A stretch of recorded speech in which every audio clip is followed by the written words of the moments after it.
This has massive implications on the San Jose Sharks' future, as top prospect analysis Craig Button has ranked the Sharks as having the deepest and best prospect pool in the entire National Hockey League, showing that Mike Grier has been working magic with the Sharks, making the future teal. And we're going to break down all this, their top prospects, and more later on in this episode. Before we get into it, I just want to give a huge shout out to everyone watching this. If you're a part of the 834 that are subscribed, shout out to you guys. And if you haven't subscribed yet, we're trying to reach 1,000 before the Four Nations. So make sure to go down and hit that subscribe button, and we'll keep you up to date on everything to do around the San Jose Sharks.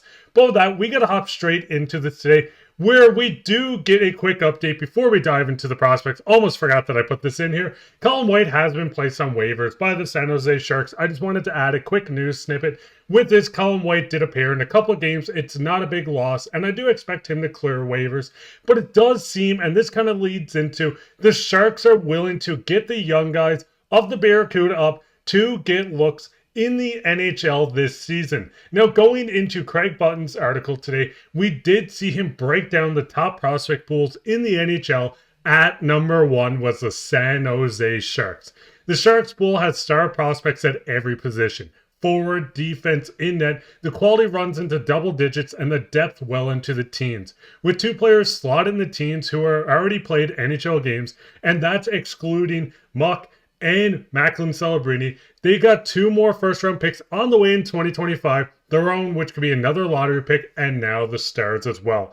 Looking at this team, the Sharks are not going to be the most competitive team for the rest of the season, but they do have the deepest prospect pool, and it just shows how the future is so bright within this organization, and Mike Grier has been a huge part of that. Now, looking at this, we have his top 50 players that are ranked from 1 to 50 on prospects in the NHL. If you work your way down to number 7, San Jose Sharks prospect Sam Dickinson, 18 years old with the London Knights, in 37 games, 20 goals, 58 points. You can look on the side, and he nearly has more points than everyone else. Now, people are playing in different leagues. There's people playing in the OHL, the NCAA, the KHL, the SHL. There's a lot of different leagues. But right now, with Sam Dickinson being a defenseman, being this highly ranked on this list, just shows how the future is teal. Looking at Sam Dickinson and his year so far with the London Knights, as I said, 58 points in 37 games. 70 points last year in 68 games, 18 goals, 52 assists. Going into the playoffs, putting up 13 points in 18 games. He is looking like the future blue liner of this team, 11th overall in the 2024 draft. Sam Dickinson could be used on the team right now, as we've seen with how the decor has been playing. But this is a guy that's going to join the Sharks team as early as next season and making an immediate impact. Not only is he going out putting up insane numbers, 58 points, 70 points, he's also 6'3". He's a big frame, and I would not be shocked if he joined the Sharks team going into next season. We see Wallman, Ferraro, and Muck on the left side, but it would not shock me if they got him within this lineup. We've seen rumors of Ferraro being moved as well, but this is just scratching the surface on this team. I mean, looking at Sam Dickinson and the breakdown on him, this was from Scott Wheeler, who covers everything to do with prospects. Dickinson is a very projectile defenseman who has size, high-end skating, and an offensive game that's really rounded into form last season, has taken an even bigger step this season. 2 years ago, he stepped right onto a deep Knights blue line at 16, which is rare. Played bigger minutes by end of year and over some draft guys, rarer, including in key situations in the playoff. Last year, he played a leading role in all facets of the game on another strong London Knights team. You can look through his developing, hitting 20 goals, making 2 huge plays in the Memorial Cup final. This guy has a future star written all over him. And like I said, it doesn't stop there. Now, the first guy I want to touch on this list is not actually Macklin Celebrini, but Will Smith. Will Smith is having a quiet season, but being overshadowed by Macklin Celebrini. And by quiet, I mean no one's really talking about outside of San Jose Sharks fans. Sitting number 7 in the rookie race, 4 points. Guys like Cutter Gauthier above him, Logan Stankoven, Mitchkov, Celebrini, Lane Hudson, and Celebrini will be number 1 on points on this list. But looking at Will Smith, He is having an incredible season for a guy that was so dominant with Boston College just last year. Last year in Boston College, in 41 games, 25 goals, 46 assists for 71 points. The biggest thing, we've seen management just kind of talk on Will Smith and on how he needs to get back into his groove. He hasn't been used to not being the most dominant player on the ice, which we've seen with Boston College, but now finding his groove with this team, being number 7 in the rookie race, and I expect him to jump almost, or if not, into the top 4 by the end of the season. Will Smith is a future stud on this team. I mean, we're seeing it right now as he fills out the top 6. Will Smith is going to be with this team for quite some time. He's going to be another franchise guy and not by as much as Macklin Celebrini, but he's going to add so much to this team, especially when we see him hit that second tier, which we already seen him do in the NCAA with Boston College.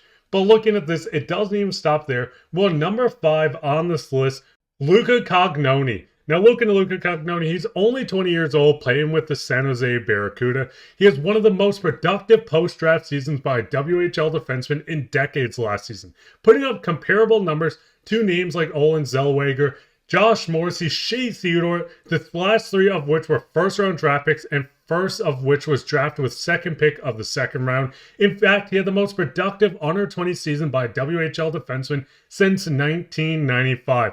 Almost 30 years prior, registering 90 points in 65 games. He then built on that with an excellent NHL camp with the Shark, led all U21 AHL D scoring while playing 20 minutes per game for the Barracuda, second among D.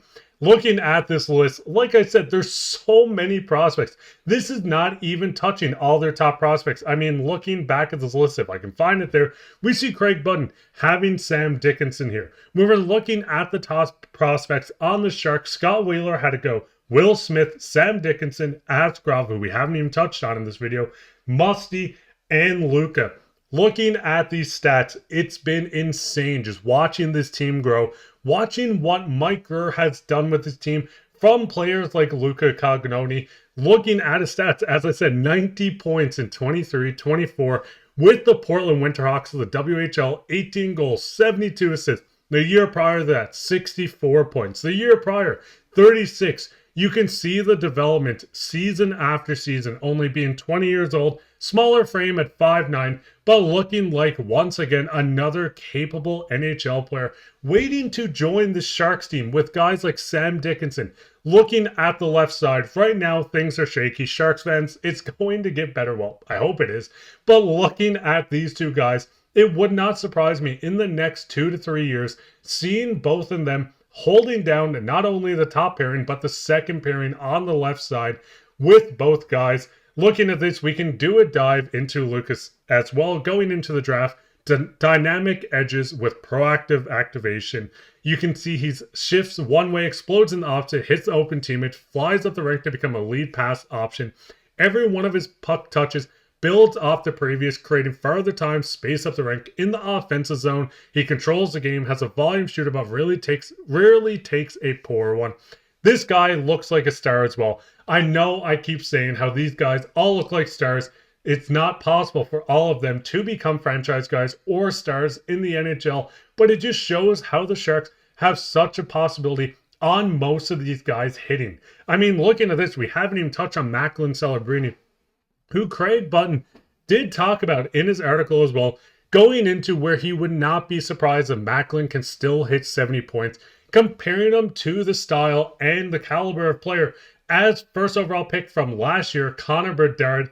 Looking at Macklin missing the start of the year with an injury, 39 points in 44 games. Lane Hudson is 2 points ahead of him, but Macklin's going to end up past him. There's going to be growing pains. Is he going to be the most dominant player in the NHL by the end of the season? There's a chance, but I highly doubt it. But he has so much room to grow. This is the franchise. This is the face of the San Jose Sharks. We're getting a glimpse of it this year. 17 goals, 22 assists.